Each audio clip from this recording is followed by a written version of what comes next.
सुरगाणा तालुक्यातील अनेक गावांमध्ये यावर्षी भीषण पाणी टंचाईचा सामना करावा लागत आहे। पंचायत समितीने आलेल्या प्रस्तावांपैकी अनेक गावांना टँकरमार्फत पाणी देण्याचा प्रयत्नही केलेला आहे।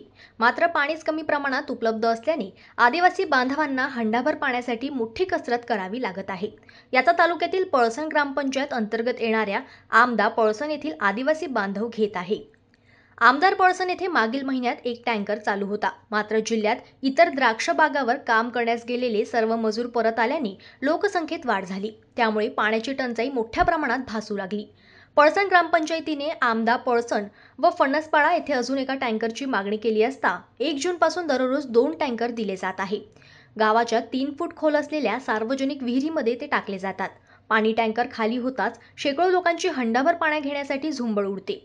अनेकांना अर्धा 1 किलोमीटर पाणी घेऊन जावे लागत आहे।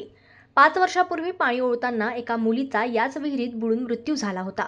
उन्हाळ्यामध्ये पाण्याला काय किंमत असते याचा अनुभव आमदा पळस निवासियांना घेत आहे।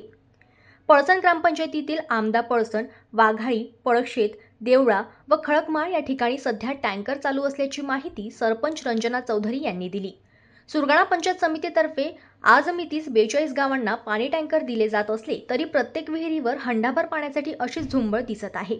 जनमत लाईव्ह न्यूजसाठी बोरगावमधून लक्ष्मण बागुल यांची रिपोर्ट।